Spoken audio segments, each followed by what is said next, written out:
দেখো তো এবার শুনতে পাচ্ছিস কিনা সবাই? একবার কেউ একজন বল। শোনা যাচ্ছে এখন? হ্যাঁ, ঠিক আছে। আমি তাহলে ওই তোমরা সবাই কলম, খাতা এবং হচ্ছে যে পিডিএফটা ছিল, হ্যাঁ, পাশে নিয়ে বসো। কোনো জিনিস লেখার হলে বলে দেবো, সঙ্গে সঙ্গে লিখে নিবি। আর যেটা সলভ করার মতো আছে সেটা ওখান থেকে বলে দেবো, দাগিয়ে নিবি। ঠিক আছে? দেখো স্ক্রিনে লেখাগুলো দেখা যাচ্ছে কিনা, একজন কেউ বল। দাঁড়া, প্রথম থেকে দিচ্ছি। এই যে এই পিডিএফটা হল সবাই, মানে যেটা প্রিন্ট করেছিস আর কি।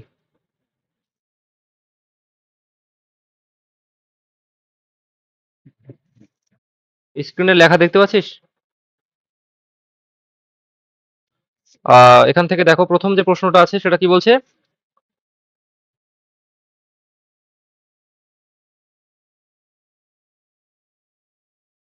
যে প্রাথমিক ভূমিরূপ গঠনকারী প্রক্রিয়া হলো, এটা হচ্ছে অন্তর্গত প্রক্রিয়া হবে। ঠিক আছে? ২ নম্বর প্রশ্ন বলেছে যে নিচের কোনটি অন্তর্জাত প্রক্রিয়ার ফল নয়? এর মানে হচ্ছে অন্তর্জাত প্রক্রিয়ার ফলে কোন বিষয়টা পরিচালিত হয় না। যেমন দেখো, ভূমিকম্প, অগ্ন্যুৎপাত, পাতের চলন, এগুলো সবগুলো কিন্তু অন্তর্জাত প্রক্রিয়ার দ্বারা পরিচালিত হয়। কিন্তু আবহবিকারটা পুরোটাই হচ্ছে কি, বহির্জাত প্রক্রিয়ার দ্বারা পরিচালিত হচ্ছে। ৩ নম্বর দেখো, নিচের কোনটি অন্তর্জাত প্রাকৃতিক প্রক্রিয়ার অন্তর্গত? তার মানে অন্তর্জাত প্রক্রিয়া অর্থাৎ এখানে দেখো, পুঞ্জিত ক্ষয়, আবহ বিকার, দ্রবণ, এগুলো সবগুলোই হচ্ছে বহির্জাত প্রক্রিয়া। তাহলে একটা অপশানে আছে, সেটা হচ্ছে অপশন ডি, গিরিজনী প্রক্রিয়াটা হচ্ছে অন্তর্জাত প্রক্রিয়ার অন্তর্গত। ৪ নম্বরটা দেখো, অন্তর্জাত বল ভূপৃষ্ঠে কিভাবে কাজ করে?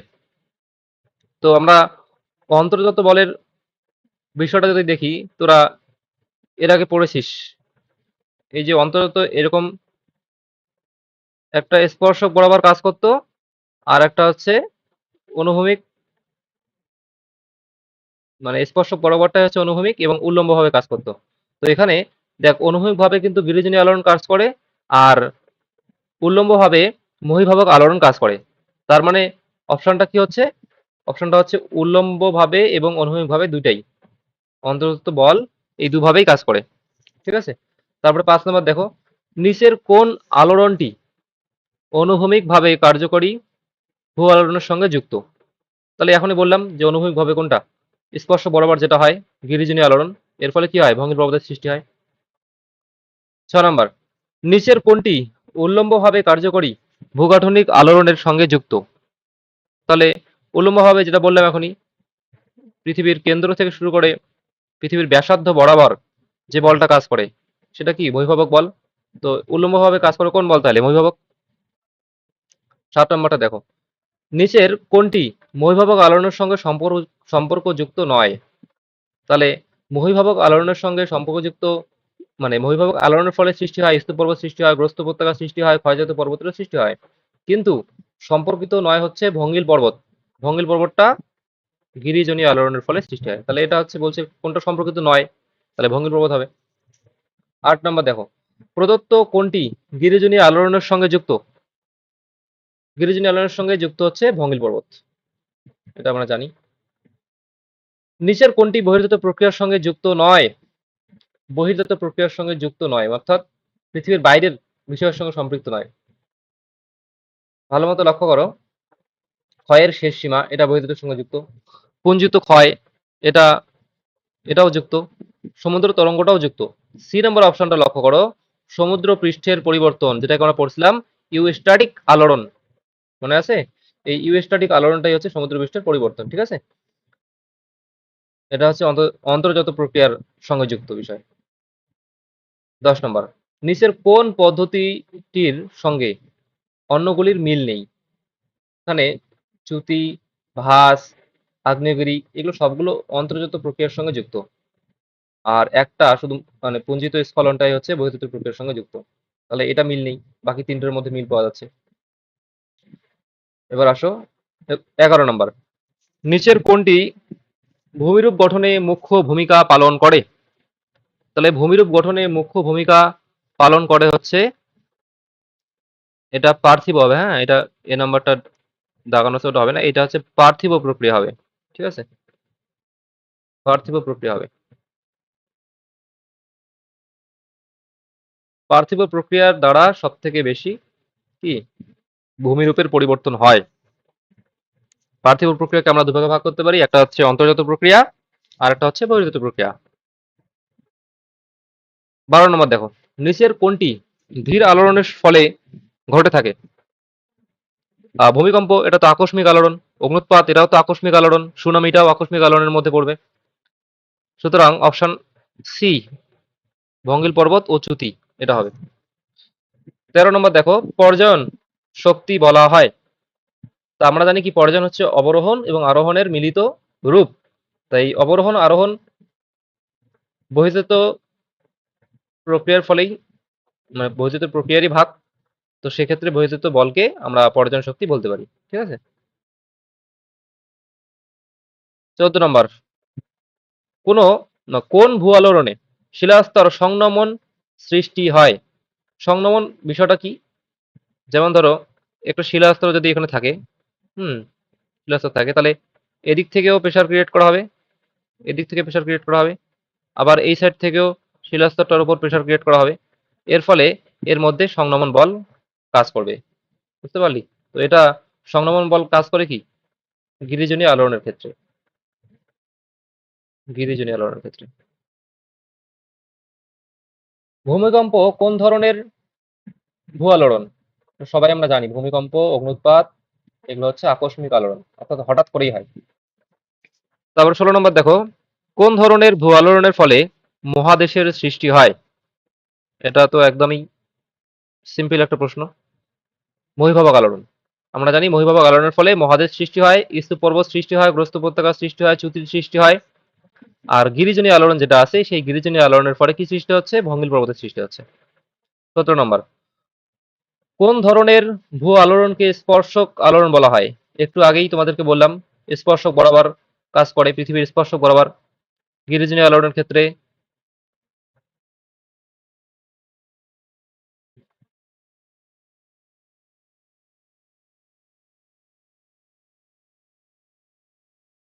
এই যে পৃথিবীর স্পর্শক বরাবর কাজ করবে, এই জায়গা বরাবর কাজ করবে। ঠিক আছে, এটা কি গিরিজনী আলোড়ন। এদিকে, এদিক থেকে বল কাজ করবে, এদিক থেকেও বল কাজ করবে।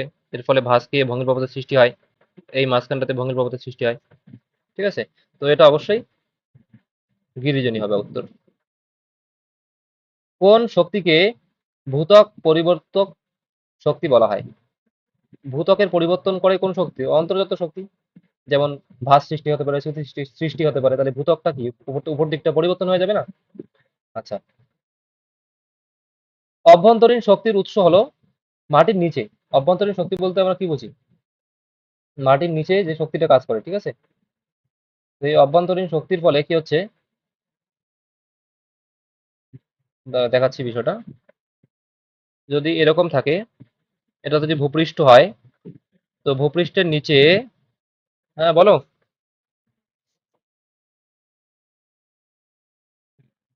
বাকিরা দেখতে পাচ্ছিস? বাকিরা একটু রেসপন্স কর।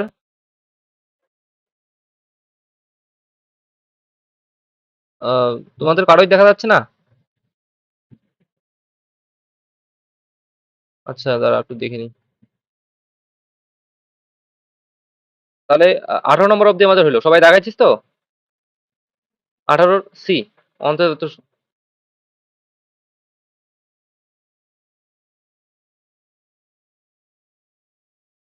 রেকর্ডিংটা হচ্ছে কিনা সেটাও বলতে পারবো না এই মুহূর্তে। কিন্তু আপাতত যেটা বলছি কথাগুলো শুনে দাগিয়ে নাও, ঠিক আছে? আমরা ওই 115টা অব্দি করবো।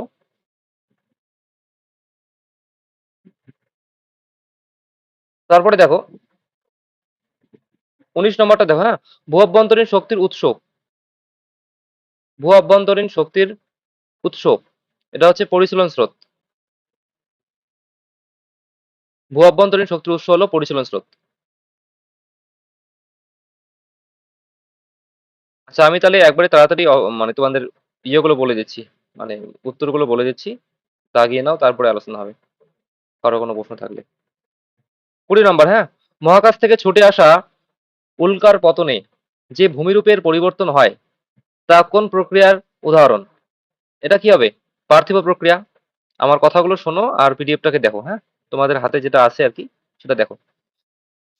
বহির্জাত শক্তির ফলে সৃষ্ট ভূমিরূপ। 21 নম্বর প্রশ্ন। বহির্জাত শক্তির ফলে সৃষ্ট ভূমিরূপ। দেখো, পর্বত হবে না, অগ্নুৎপাত হবে না, ভূমিকম্প হবে না। সৃষ্ট ভূমিরূপ হবে গ্রাফ রেখা। এটা তোরা ক্লাস 10 এ পড়েছিলি যে হিমবাহের সঞ্চয় কার্যের ফলে সৃষ্ট একটা ভূমিরূপ হলো গ্রাফ রেখা। তো হিমবাহ তো হচ্ছে বহির্জাত শক্তির মধ্যেই পড়ে। তো এটা 21 নম্বরের অপশন হবে ডি। 22 নম্বর। কোন আলোড়ন মহাদেশ জুড়ে সংঘটিত হয়? এটা এ নম্বর হবে মহিভাবক আলোড়ন। 23 নম্বর। গ্রিক শব্দ এপিরস এর অর্থ কি? গ্রিক শব্দ এপিরস এর অর্থ হচ্ছে মহাদেশ। 24 নম্বর। সমুদ্রবক্ষে জল ধারণ ক্ষমতার হ্রাস বৃদ্ধির ঘটনাকে কোন আলোড়ন বলে অভিহিত করা হয়? এটা হচ্ছে ইউস্ট্যাটিক আলোড়ন। সংনমন ও টান কোন ভূ আলোড়নে লক্ষ্য করা যায়? এটা হবে 25 সি, গিরিজনী আলোড়ন। কোন আলোড়নের ফলে ভূপৃষ্ঠে ভঙ্গিল পর্বতের সৃষ্টি হয়? এটা আমরা সবাই জানি, গিরিজনী আলোড়ন। 27 নম্বর। গ্রিক শব্দ ওরস এর অর্থ কি? গ্রিক শব্দ ওরস এর অর্থ হচ্ছে অপশন বি, পর্বত। কোন আলোড়নের ফলে ভূপৃষ্ঠে স্তূপ পর্বতের সৃষ্টি হয়? এটা হবে মহীভাবক আলোড়ন। আমরা জানি যে মহীভাবক আলোড়নের ফলে মহাদেশ সৃষ্টি হয়, স্তূপ পর্বত সৃষ্টি হয়, চ্যুতি সৃষ্টি হয়, গ্রস্ত উপত্যকার সৃষ্টি হয়। ঠিক আছে? এরপরে দেখো 29 নম্বর। ভূমিকম্প কোন আলোড়নের প্রকৃষ্ট উদাহরণ? এটা হচ্ছে আকস্মিক আলোড়নের প্রকৃষ্ট উদাহরণ। ভূমিকম্প, ভূমিকম্প, অগ্নুৎপাত এগুলো হচ্ছে আকস্মিক আলোড়ন, হঠাৎ করেই ঘটে। 30 নম্বর। ভূ অভ্যন্তরে সৃষ্ট যে বলের প্রভাবে ভূপৃষ্ঠে বিভিন্ন ভূমিরূপের সৃষ্টি হয় তাকে কি বলে? ভূ অভ্যন্তরে সৃষ্ট যে বলের প্রভাবে ভূপৃষ্ঠে বিভিন্ন ভূমিরূপের সৃষ্টি হয় তাকে বলে অন্তর্জাত প্রক্রিয়া। অপশন বি, 30-এর অপশন বি। 31 নম্বর। মহীভাবক আলোড়নের ফলে উত্তর আমেরিকায় কোন উপসাগরের সৃষ্টি হয়েছে? এটা 31-এর বি দাগাও, হাডসন উপসাগর। 32 নম্বর। গিরিজনী আলোড়নের প্রভাবে শিলাস্তরে কি সৃষ্টি হয়? গিরিজনী আলোড়নের ফলে শিলাস্তরে ভাঁজের সৃষ্টি হয়। এর ফলে কিন্তু ভঙ্গিল পর্বতের সৃষ্টি হচ্ছে। ঠিক আছে? 33 নম্বর। নিচের কোন প্রক্রিয়াটি বহির্জাত প্রক্রিয়ার উদাহরণ? এখানে অপশন আছে উল্কাপতন, এটা তো হবে না। পর্বত সৃষ্টি, এটাও হবে না। ভূমিকম্প, এটাও হবে না। তাহলে পর্বত সৃষ্টি আর ভূমিকম্পটা অন্তর্জাত প্রক্রিয়ার মধ্যে পড়ে। তাহলে এখানে অপশনটা হবে পুঞ্জিত ক্ষয়। পুঞ্জিত ক্ষয়টা বহির্জাত প্রক্রিয়ার মধ্যে পড়ে। কারণ আমরা বহির্জাত প্রক্রিয়ার মধ্যে কি কি পড়ছিলাম? আবহবিকার, ক্ষয়ভবন, পুঞ্জিত ক্ষয়, এই বিষয়গুলো পড়ছিলাম, তাই না? তো এই পুঞ্জিত ক্ষয়টা কিন্তু বহির্জাত প্রক্রিয়ার একটা উদাহরণ।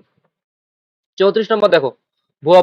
মানে ভূমধ্য সাগরের আলোক স্তম্ভ বলা হয় স্ট্রম্বলিকে। তারপরে 35 নম্বরটা দেখো। সবচেয়ে বেশি সংখ্যক আগ্নেয়গিরি দেখা যায়, এই প্রশ্নটা একটু ভালো করে শোন সবাই। সবচেয়ে বেশি সংখ্যক আগ্নেয়গিরি দেখা যায় আলাস্কাতে। ঠিক আছে? আলাস্কাতে। তবে এখানে একটু আমার কথা শুনতে পাচ্ছি সবাই? কেউ একজন রেসপন্স কর। হ্যাঁ, তাহলে এখানে দেখো সবচেয়ে বেশি সংখ্যক আগ্নেয়গিরি দেখা যাচ্ছে আলাস্কাতে, এটা উত্তর হবে, হ্যাঁ। কিন্তু 2 নম্বর যে ইন্দোনেশিয়া দেওয়া আছে, সেই ইন্দোনেশিয়াতে কি হচ্ছে বলতো? ইন্দোনেশিয়াতে জীবন্ত আগ্নেয়গিরির সংখ্যা সব থেকে বেশি। এই প্রশ্নটা একটু খাতায় নোট ডাউন করে নাও। খাতায় নোট ডাউন করো যে আলাস্কার পাশে লিখে নাও, এটা তো উত্তর হচ্ছেই। আর ইন্দোনেশিয়ার পাশে লিখে নাও জীবন্ত আগ্নেয়গিরির সংখ্যা সবচেয়ে বেশি হয়। ঠিক আছে?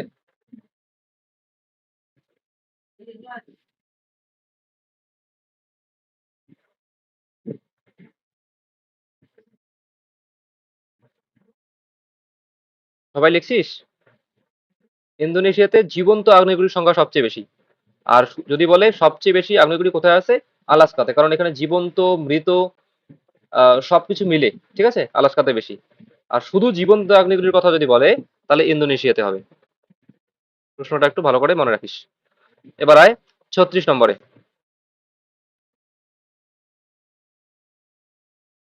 একটি বিস্ফোরণ জ্বালামুখ বিশিষ্ট আগ্নেয়গিরি। আমরা জানি বিস্ফোরণ হয় কোথায়? ক্রাকাতুয়াতে। বিস্ফোরণযুক্ত আগ্নেয়গিরি দুটো ছিল, তার মধ্যে একটা হচ্ছে ক্রাকাতুয়া। 37 নম্বর দেখো। সংকীর্ণ নদীর ন্যায় লাভা প্রবাহকে, নদীর ন্যায় মানে নদীর মতো করে যদি লাভা প্রবাহিত হয় তাহলে সেটা অবশ্যই তরল প্রকৃতির হবে। আর তরল প্রকৃতির হলে পা হো হো হবে। আর যদি সেটা সান্দ্র হইতো তাহলে কি আ হইতো। কিন্তু এটা সান্দ্র নয়, নদীর মতো করে প্রবাহিত হয়। তাহলে 37-এর উত্তর হবে অপশন বি, পা হো হো। ঠিক আছে। হাওয়াই দ্বীপের মৌন লোহা কোন প্রকৃতির আগ্নেয়গিরির উদাহরণ? এটা হচ্ছে অবিরাম। এটাতে অনবরত অগ্নুৎপাত হতেই থাকে, এই জন্য অবিরাম। মাউন্ট মেরাপি এটা কোথায় অবস্থিত? এটা হচ্ছে ইন্দোনেশিয়াতে অবস্থিত। 39 নম্বরের ডি, ইন্দোনেশিয়া উত্তর হবে। 40, আমেরিকার একটি সুপ্ত আগ্নেয়গিরির উদাহরণ হলো, এটা সবাই দাগিয়ে নাও, অপশন সি, মাউন্ট রেইনার। 41 নম্বর, যে আগ্নেয়গিরিগুলিতে যে আগ্নেয়গিরিতে পিলির কেশ দেখা যায়? কমন প্রশ্ন। হাওয়াই। হাওয়াই শ্রেণীর আগ্নেয়গিরিতে কি দেখা যায়? পিলির কেশ দেখা যায়। 2013 সালে মেক্সিকোর কোন আগ্নেয়গিরি থেকে অগ্নুৎপাত হয়? এটা সবাই দাগিয়ে নাও, এল চিচন। এটা নতুন করে মুখস্থ করে নিবি সবাই। 43, পৃথিবীর সর্বোচ্চ আগ্নেয়গিরি মানে সবচেয়ে উঁচু, মৌনা লোয়া। দাগিয়ে নাও, 43-এর সি। পৃথিবীর সর্বোচ্চ আগ্নেয়গিরি হচ্ছে মৌনা লোয়া। 44 নম্বর, আগ্নেয় ভস্ম যখন আগ্নেয়গিরির চারপাশে সিমেন্টের মতো জমাট বাঁধে, তাহলে আগ্নেয়গিরির চারপাশে যখন সিমেন্টের মতো জমাট বাঁধবে তখন তাকে কি বলবো? তখন তাকে বলবো আগ্নেয় তুফ। ঠিক আছে। আর যখন বিভিন্ন ভস্মগুলো একত্রিত হয়ে ঢালাই লোহার মতো হয় যখন, তখন সেটা হচ্ছে ইগনিম ব্রাইট। তো এখানে কিন্তু ইগনিম ব্রাইট অপশনটা আছে, এটা অনেকের গন্ডগোল হতে পারে, ভালো করে মনে রাখবি। হ্যাঁ, সিমেন্টের মতো যেটা হচ্ছে সেটা হচ্ছে আগ্নেয় তুপ, আর যেটা ঢালাই লোহার মতো হচ্ছে সেটা হচ্ছে ইগনিম ব্রাইট। আর ইগনিম ব্রাইটের মধ্যে কিন্তু জ্বলন্ত ভস্ম লক্ষ্য করা যায়। ঠিক আছে। তাহলে এখানে 44 নম্বরের উত্তর হবে অপশন সি, আগ্নেয় তুপ। 45 নম্বর দেখো, নিচের কোন শব্দটি আগ্নেয়গিরির থেকে নির্গত বোরিক অ্যাসিড গ্যাসের সঙ্গে যুক্ত? তাহলে বোরিক অ্যাসিড যে আহ, ছিদ্রপথ দিয়ে বেরোয় তার নাম কি ছিল? সেফিওনি। ঠিক আছে। যে ধূম্র রন্ধ্রগুলো দিয়ে বেরোইতো, তিনটা ছিল না, সালফাতারা, মফিটিস আর সেফিওনি। তো যেখান থেকে বোরিক অ্যাসিড বেরোচ্ছে যে ছিদ্রপথ দিয়ে, সেটা হচ্ছে সেফিওনি। তাহলে এখানে আমি তিনটাই বলে দিচ্ছি একবারে। সালফাতারা যেটা ছিল সেটা দিয়ে কি বেরোয়? গন্ধক বা সালফার বেরোয়। আর মফিটিস যেটা ছিল সেটা দিয়ে কি বেরোয়? কার্বন ডাইঅক্সাইড আর অন্যান্য গ্যাসগুলো বেরোয়। আর সেফিওনি দিয়ে বের হচ্ছে বোরিক অ্যাসিড। ঠিক আছে। 46 নম্বর দেখো, নিচের কোন নামটি বায়বীয় পদার্থের সঙ্গে যুক্ত নয়? দেখো, সালফাতারা, মফিটিস, সেফিওনি এগুলো কি বায়বীয় পদার্থ অর্থাৎ গ্যাসীয় পদার্থ, কিন্তু লেপিলিটা দেখো কঠিন পদার্থ, তাহলে এটা হচ্ছে উত্তর হবে লেপিলি। 46 এর লেপিলি, এ নাম্বার উত্তর। 47, কোন শ্রেণীর অগ্নুৎপাতের ফলে ডেকান ট্রাপ গঠিত হয়েছে? কোন শ্রেণীর অগ্নুৎপাতের ফলে ডেকান ট্রাপ গঠিত হচ্ছে? আমরা জানি বিদার অগ্নুৎপাতের ফলে ডেকান ট্রাপ অর্থাৎ দাক্ষিণাত্যের মালভূমি। ঠিক আছে। ভূপৃষ্ঠের উপর দিয়ে ম্যাগমা প্রবাহিত হলে তাকে কি বলি আমরা? ভূপৃষ্ঠের উপরে প্রবাহিত হলে তাকে লাভা বলি, তাই তো। এরপরে দেখো, 49, জাপানের ফুজিয়ামা কোন আগ্নেয়গিরির উদাহরণ? ফুজিয়ামাটা হচ্ছে সুপ্ত আগ্নেয়গিরির উদাহরণ। 50 নম্বর, ভারতের একমাত্র জীবন্ত আগ্নেয়গিরি, কমন প্রশ্ন এবং ইম্পর্টেন্ট প্রশ্ন, barren. Option D, 50 option D, barren. মায়ানমারের পোপো কোন আগ্নেয়গিরির উদাহরণ? মায়ানমারের পোপো হচ্ছে মৃত আগ্নেয়গিরি। ম্যাগমার ঊর্ধ্বমুখী প্রবাহকে আমরা কি বলি? প্লিউম বলি, option A. 52 number, 52 option A. ম্যাগমার প্রধান উপাদান হলো কি? ম্যাগমার মধ্যে সবচেয়ে যে বেশি উপাদান মানে যে উপাদানটা থাকে সেটা হচ্ছে সিলিকা, তাই তো। এই সিলিকার উপর ভিত্তি করে আমরা ম্যাগমাকে ভাগ করতে পারি বিভিন্ন ভাগে, মনে আছে? আম্লিক, তারপরে হচ্ছে গিয়ে ক্ষারকীয়, অতি ক্ষারকীয়, এগুলো। 54 নম্বর দেখো, ইতালির সবিরাম আগ্নেয়গিরির একটি উদাহরণ। সবিরাম মানে একটু বিরাম নিয়ে নিয়ে হয়। ইতালির সবিরাম হচ্ছে ভেসুভিয়াস। আর ইতালির অবিরাম মানে বিরাম না নিয়ে যেটা হয় সেটা হচ্ছে স্ট্রম্বলি। তাহলে 54 হচ্ছে বি, বি উত্তর হবে। আর 55 নম্বরটা হচ্ছে এ উত্তর হবে। 55 এ। 56 নম্বর, কোন শ্রেণীর অগ্নুৎপাতে নুয়ে আর্জেন্টি দেখা যায়? নুয়ে আর্জেন্টি লক্ষ্য করা যায় পিলি শ্রেণীর অগ্নুৎপাতে, পিলি। ঠিক আছে, পিলিয় শ্রেণী যেটা ছিল সেখানে কিন্তু নুয়ে আর্জেন্টি লক্ষ্য করা যায়। হাওয়াই শ্রেণীর 57 নম্বর দেখো, হাওয়াই শ্রেণীর আগ্নেয়গিরি দেখতে হয় কেমন? হাওয়াই শ্রেণীর আগ্নেয়গিরিটা এটা শঙ্কু আকৃতি দাও, অপশন সি। 58, যে আগ্নেয়গিরি থেকে শুধু প্রচুর জলীয় বাষ্প এবং অন্যান্য গ্যাসীয় পদার্থ নির্গত হয় তাকে আমরা কি বলি? এখানে অপশন দিয়েছে গাইজার, ফিউমোরাল, মাডপট, প্লাগডোম। তো যেখান দিয়ে জলীয় বাষ্প গ্যাস বের হয় তাকে আমরা কি বলি? ফিউমোরাল। যেটাকে আমরা আরেকটা ভাষায় বলি ধূম্র রন্ধ্র, সেগুলোকে বলা হচ্ছে ফিউমোরাল। তাহলে অপশন বি উত্তর হবে 58 অপশন বি। 59, যে আগ্নেয়গিরি থেকে শুধু বোরিক অ্যাসিড নির্গত হয়, সেই বোরিক অ্যাসিড যেখান থেকে নির্গত হচ্ছে তাকে বলা হচ্ছে সেফিওনি। 59 এর সি। 60 নম্বর, যে আগ্নেয়গিরি থেকে প্রধানত CO2 নির্গত হয় তাকে কি বলে? CO2 যেখান থেকে নির্গত হচ্ছে, একটু আগে বললাম মফিটিস বা মফিতি। 61 নম্বর, যে আগ্নেয়গিরি থেকে প্রধানত গন্ধক বা সালফার নির্গত হয়, সালফার থেকে সালফাতারা। ঠিক আছে, তাহলে গন্ধক বা সালফার যেখান থেকে নির্গত হচ্ছে সেটা সালফাতারা। এবার 62 নম্বর, আগ্নেয়গিরির অগ্নুৎপাতের সঙ্গে নির্গত বড় কোন আকৃতির প্রস্তরখণ্ডগুলোকে কি বলে? ঠিক আছে, এই যে এই বড় কোণাকৃতি, যখন কোণাকৃতি কথাটা বলবে তখন এটা অপশন করবি ব্রেকশিয়া। হ্যাঁ, ব্রেকশিয়া অপশন করবি। 63 নম্বর, যে নলের মধ্য দিয়ে ম্যাগমা ভূপৃষ্ঠে বেরিয়ে আসে, যে নলের মধ্য দিয়ে, সেই নলটার মানে যে নলটা দিয়ে বেরিয়ে আসে সেটাকে আমরা কি বলি? আগ্নেয় গ্রীবা বা আগ্নেয় নল। ঠিক আছে, তাহলে 63-র অপশন ডি হবে। 64 নম্বর দেখো, জ্বলন্ত ভস্য জমাট বেঁধে গঠিত আগ্নেয় পদার্থকে বলে, এটা হচ্ছে ইগনিম ব্রাইট। একটু আগে বললাম জ্বলন্ত ভস্য যেটাতে থাকে সেটা হচ্ছে ইগনিম ব্রাইট, এবং এটা ঢালাই লোহার মতো শক্ত হয়ে যায়। 65 নম্বর দেখো, পৃথিবীর উচ্চতম ও জীবন্ত আগ্নেয়গিরি, পৃথিবীর উচ্চতম ও জীবন্ত আগ্নেয়গিরি হলো, এখানে যে কটা অপশন আছে তার মধ্যে এটা হবে কটোপাস্কি। 66 দেখো, তাহলে 65 হচ্ছে সি। হ্যাঁ, 66, বিদার অগ্নুৎপাতে কোন প্রকৃতির লাভা নির্গত হয়? বিদার অগ্নুৎপাতের ফলে ক্ষারকীয় লাভা নির্গত হয়, যে কারণে কি চারিদিকে ছড়িয়ে যায়। আর এই বিদার অগ্নুৎপাতের ফলে আমাদের ভারতের ডেকান ট্রাপ মালভূমি বা দাক্ষিণাত্যের মালভূমি গঠিত হয়েছিল, তাই তো। এবার দেখো 67 নম্বর, আম্লিক লাভায় সিলিকার পরিমাণ কেমন থাকে? এখানে অপশন ডি হবে, আম্লিক লাভায় সিলিকার পরিমাণ থাকে 70% থেকে 80%। 68, অগ্নুৎপাতের সময় নিক্ষিপ্ত প্রস্তরখণ্ডকে আমরা কি বলি? অগ্নুৎপাতের সময় যে প্রস্তরখণ্ডগুলো চারিদিকে ছড়িয়ে ছিটিয়ে যায়, ঠিক আছে, সেটাকে আমরা বলি পাইরোক্লাস্ট। অপশন ডি, 68-এর অপশন ডি। লাভা থেকে সৃষ্টি হয় কি? কোন মাটি? দোআঁশ মাটি, কৃষ্ণ মৃত্তিকা, পাললিক মৃত্তিকা, লোহিত মৃত্তিকা। তাহলে আমরা জানি যে ব্যাসল্ট যে লাভা থাকে বা ব্যাসল্ট শিলা থেকে কিন্তু তৈরি হয় কৃষ্ণ মৃত্তিকার। তাহলে এখানে যে উত্তরটা হবে লাভা থেকে সৃষ্টি হয় কৃষ্ণ মৃত্তিকার, অপশন বি। 69-এর অপশন বি। 70, প্রতিসারী প্লেট সীমান্তে কোন অগ্নুৎপাত ঘটে? প্রতিসারী সীমান্তে অর্থাৎ দুইটা পাত কি করে একে অপর থেকে দূরে সরে যায় প্রতিসারীর ক্ষেত্রে। দুইটা প্লেট একে অপর থেকে দূরে সরে যায়, দুইটা প্লেট একে অপর থেকে দূরে সরে যায়। এর ফলে কি হয়? মাঝখান দিয়ে অগ্নুৎপাত হয়।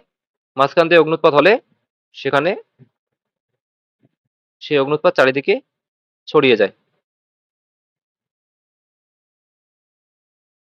তো এটা হচ্ছে অপশন এ, 70-এর অপশন এ বিদার। 71, দাক্ষিণাত্যের মালভূমির সৃষ্টি হয়েছে এটা বিদার অগ্নুদ্গমের ফলে, option C. 71 option C. 72, 72 number, hotspot কি? হটস্পট হচ্ছে সি নম্বর উত্তর হবে তীব্র তাপমাত্রা যুক্ত অন্তঃপ্লেট স্তর। আমরা কি জানি হটস্পট মানে যে জায়গাটা সব থেকে বেশি, ভূ অভ্যন্তরের যে জায়গাটা সব থেকে বেশি গরম থাকে, তপ্ত থাকে, উত্তপ্ত থাকে, তাই তো, সেটাই হচ্ছে হটস্পট। তো সেই হিসাবে অপশন আমাদের সি হচ্ছে তীব্র তাপমাত্রা যুক্ত অন্তঃপ্লেট অঞ্চল। ঠিক আছে, মানে প্লেটের নিচের যে অঞ্চলটা থাকে। 73, 73 নম্বর প্রশ্ন দেখো, আটলান্টিক মহাসাগরের মাঝ বরাবর মধ্য আটলান্টিক শৈলশিরা যে সৃষ্টি হয়েছে এর প্রধান কারণ ছিল প্রতিসারী বাষ্পীবানা। তাহলে আটলান্টিক মহাসাগরের দুদিকে, ঠিক আছে, একদিকে হচ্ছে ইউরেশীয় পাত এবং আফ্রিকা পাত, এবং অপর দিকে কিন্তু আছে হচ্ছে আমেরিকা পাত। তো দুইটা পাত দুদিকে সরে যাওয়ার কারণে মাঝখানে ম্যাগমা বাইরে বেরিয়ে এসে আটলান্টিক মহাসাগরের মাঝখানে তৈরি হয়েছে আটলান্টিক শৈলশিরা। ঠিক আছে, এবার দেখো, আগ্নেয়গিরি থেকে 74 নম্বর, আগ্নেয়গিরি থেকে পদার্থসমূহ নির্গত হয়, আগ্নেয়গিরি থেকে পদার্থসমূহ নির্গত হয় কেমন পদার্থ? কঠিন, তরল, নাকি গ্যাসীয়, নাকি তিনটাই? তাহলে তিনটাই হবে, কঠিন পদার্থও বের হয়, তরল পদার্থও বের হয়, গ্যাসীয় পদার্থও বের হয়। 75, প্রদত্ত কোনটি একটি জীবন্ত আগ্নেয়গিরি? দেখো, পোপা এটা তো হবে না, ফুজিয়ামা হবে না, ক্রাকাতুয়া হবে না, এটা ভেসুভিয়াস উত্তর হবে, অপশন ডি। 76 দেখো, ভারতে কোন অঞ্চলে প্রচুর সংখ্যক ল্যাকোলিথ দেখতে পাওয়া যায়? এটা দাগাও ছোটনাগপুর মালভূমি। ঠিক আছে, 76-এর এ। প্রশান্ত মহাসাগরীয় আগ্নেয় মেখলায় অবস্থিত একটি আগ্নেয়গিরি হলো, প্রশান্ত মহাসাগরীয় আগ্নেয় মেখলায় অবস্থিত একটি আগ্নেয়গিরি হলো, দেখো নারকন্ডাম ভারতের মধ্যে আছে, ব্যারেন ভারতের মধ্যে আছে, স্ট্রম্বলি ইউরোপে আছে। সুতরাং এগুলো একটাও হবে না, এটা হবে মাউন্ট ফুজি। ঠিক আছে, তারপরে দেখো, শিলাস্তরের মাঝে, তাহলে 77-এর কিন্তু অপশন এ হলো মাউন্ট ফুজি। 78, শিলাস্তরের মাঝে ম্যাগমা জমাট বেঁধে সরার আকৃতি, সরা মানে কি রে, বেসিন, তাহলে বেসিন আকৃতি মানে চামচ আকৃতি, তাই তো? তো সরা আকৃতির যে ভূমিরূপটা সেটা কি ছিল? লোপলিত। লোপলিতটা হচ্ছে সরা আকৃতির বা বেসিন আকৃতির হয়। লোপলিতটা এরকম চামচ আকৃতির হয়, চামচ আকৃতির বা বেসিন আকৃতির হয় এরকম। এখানে কিন্তু ম্যাগমা গুলো জমা হয়। আর ল্যাকোলিটটা তার উল্টা ছিল, ঠিক আছে? দেখো তারপরে 79, ভাঁজের ঊর্ধ্বভঙ্গে ও অধোভঙ্গে ম্যাগমা জমাট বাঁধলে তাকে কি বলে?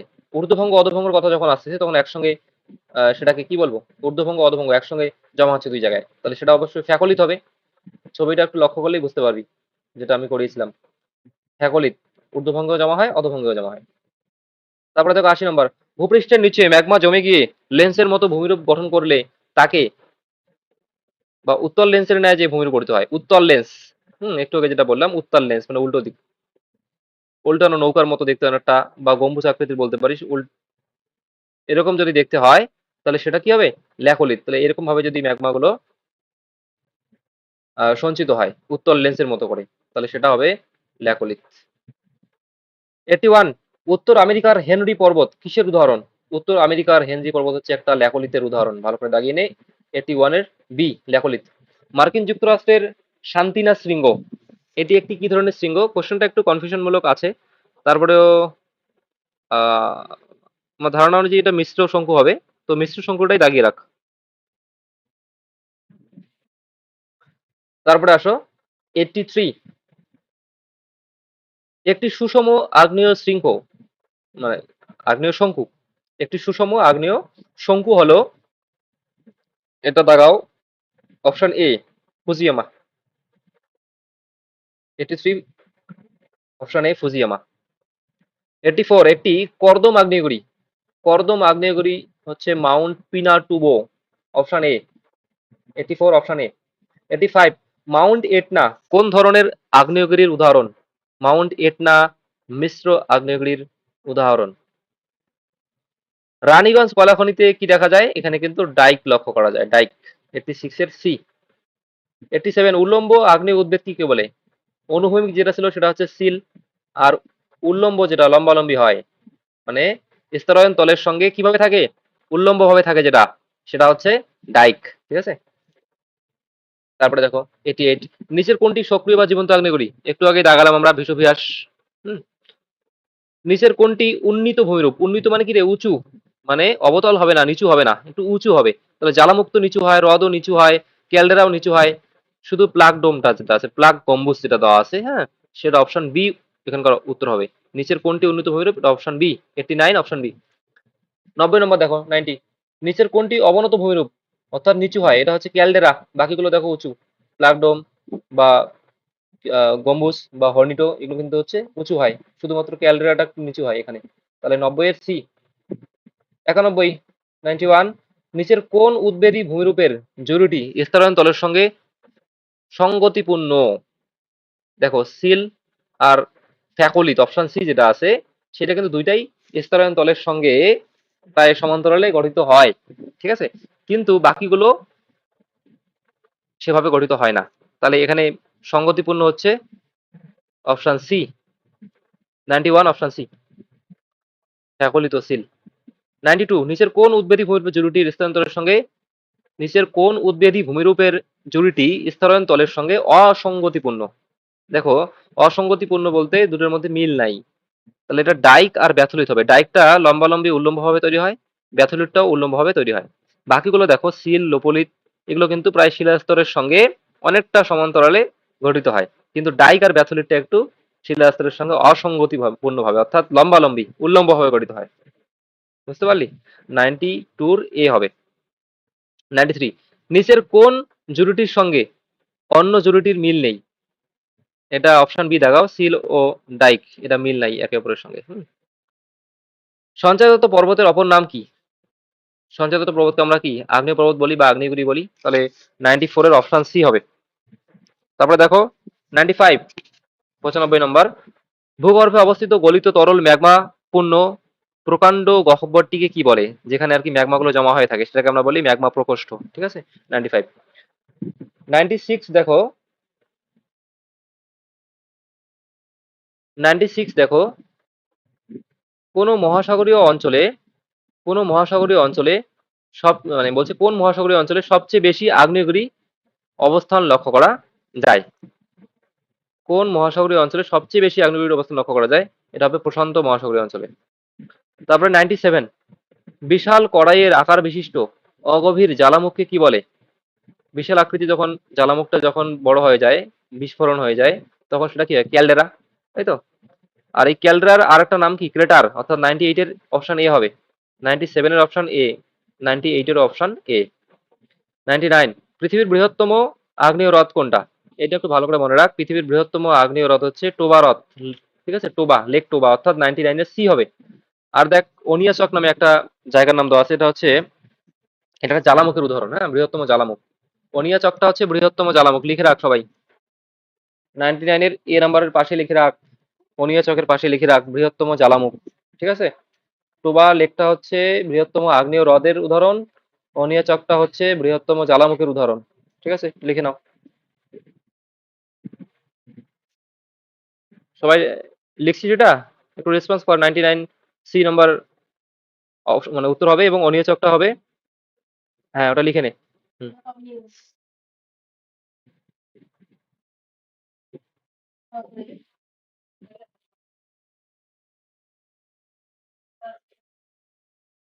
সকাল।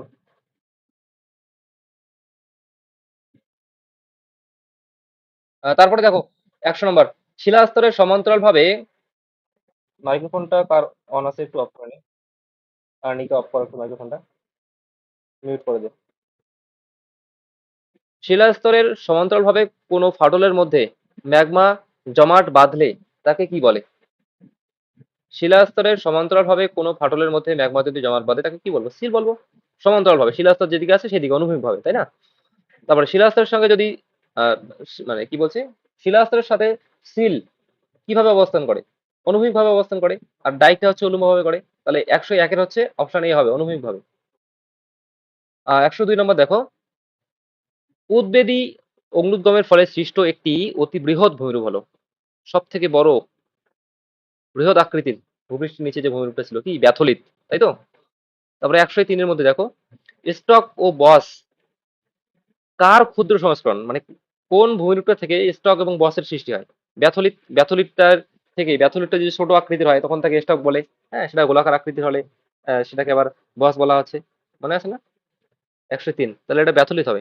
104, ভারতের দাক্ষিণাত্য মালভূমি অঞ্চলে প্রচুর পরিমাণে কি দেখতে পাওয়া যায়? দাক্ষিণাত্য অঞ্চলে প্রচুর পরিমাণে ডাইক দেখতে পাওয়া যায়। 104-এর ডি নম্বর হবে, হ্যাঁ, 104-এর ডি। 105, ক্ষারকীয় লাভাগঠিত অঞ্চলে পাহাড়ের শীর্ষ দেশের আকৃতি কেমন হয়? যেখানে ক্ষারকীয় লাভা, তার মানে কি? ক্ষারকীয় লাভা মানে হচ্ছে তরল, আর তরল লাভা চারিদিকে ছড়িয়ে যায়। যখনই চারিদিকে ছড়িয়ে যাবে তাহলে জায়গাটা হবে চ্যাপ্টা আকৃতির। তাহলে 105-এর এ নাম্বার হবে উত্তর। 106 দেখো, গ্রিক শব্দ ক্রেটার, ক্রেটার কথার অর্থ হচ্ছে কাপ, কাপ। ঠিক আছে, কাপ, অপশন এ হবে।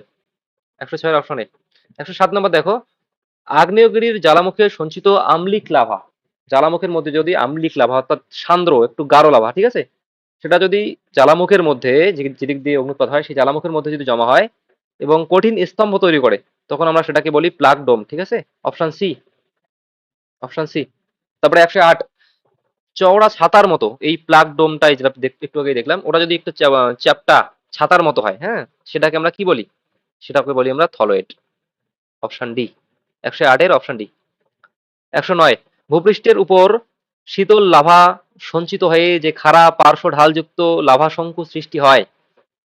ভালো করে শোনো প্রশ্নটা। ভূপৃষ্ঠের উপর শীতল লাভা সঞ্চিত হয়, শীতল লাভা, হ্যাঁ, এবং সঞ্চিত হয়ে যে খাড়া ঢালযুক্ত, খাড়া পার্শ্বদেশযুক্ত যে শঙ্কু আকৃতির ভূমিরূপটা সৃষ্টি হচ্ছে তাকে কি বলা হয়? অপশনটা দেখলেই বোঝা যাচ্ছে এটা হর্নিটো হবে। 110, বিস্ফোরণের ফলে সৃষ্ট অপেক্ষাকৃত বৃহদাকার ধ্বংসপ্রাপ্ত জ্বালামুখকে কি বলে? যখন বিস্ফোরণ হয় জ্বালামুখের, একটু আগেই আমরা করলাম, তখন সেটাকে আমরা বলি ক্যালডেরা, বিস্ফোরণ হয় বড় হলে। 111, লাভা স্তরযুক্ত বিমিশ্র শঙ্কু বিশিষ্ট আগ্নেয়গিরিকে কি বলে? বিমিশ্র শঙ্কু বিশিষ্ট যে আগ্নেয়গিরি তার আর একটা নাম হচ্ছে স্তর আগ্নেয়গিরি, কারণ এটা স্তরে স্তরে জমা হয় এবং তৈরি হয়, তার জন্য বিমিশ্র শঙ্কু বিশিষ্ট আগ্নেয়গিরির আর একটা নাম হচ্ছে স্তর আগ্নেয়গিরি। তারপরে দেখো লোপোলিথ, লোপোলিথ দেখতে কেমন হয়? লোপোলিথ দেখতে অনেকটা চামচের মতো হয়, অর্থাৎ বেসিন বা সরার মতো একটু আলোচনা করলাম। চামচটা ঠিক ওরকম দেখতে। ১১৩ অবতল আকৃতি বিশিষ্ট উদবেধী আগ্নেয় শিলাকে কি বলে? অবতল। তাহলে এটাও সেম। অবতল হলে লোপলিত আর উত্তল হলে ল্যাকলিত। দেখো ১১৪ মেয়ার। মেয়ারটা কি? মেয়ারটা হচ্ছে, ভালো করে শোনো মনোযোগ দিয়ে, যদি কোনো জ্বালামুখ থাকে, হ্যাঁ, সেই জ্বালামুখের মধ্যে যদি কোনো হ্রদের সৃষ্টি হয়, অগভীর হ্রদ, ঠিক আছে, তখন সেটাকে আমরা বলি মেয়ার। তাহলে এই অপশনটা দেখো কোথায় আছে, অপশন ডি তে আছে, অগভীর গোলাকার জ্বালামুখ হ্রদ। ১১৪ ডি নম্বর উত্তর হবে। ১১৫ নম্বর এবং লাস্ট, আজকের লাস্ট, ম্যাগমা শিলাস্তরের সমান্তরাল, ম্যাগমা শিলাস্তরের সমান্তরাল ফাটলের মধ্যে যদি জমা হয় তখন আমরা তাকে কি বলি? সিল বলি, শিলাস্তরের সমান্তরালে জমা হলে। আর শিলাস্তরের সঙ্গে যদি উল্লম্বভাবে জমা হয় তখন আমরা তাকে কি বলি? ডাইক বলি। তাহলে এই হচ্ছে আমাদের আজকের আলোচনা। আমরা আজকে আগ্নেয়গিরিটা কমপ্লিট করলাম, মানে অগ্নুৎপাতটা কমপ্লিট করলাম। এর পরের দিন আমরা ভূমিকম্প সম্পর্কে আবার আলোচনা করব, বাকি প্রশ্নগুলো নিয়ে। এবার কারো কোনো প্রশ্ন থাকলে বা কোনো জিনিস যদি দাগাতে না পারিস, কোনো প্রশ্ন থাকলে আমাকে বলো। আমি এক এক করে প্রত্যেকের প্রশ্ন শুনবো এবং উত্তর দেবো।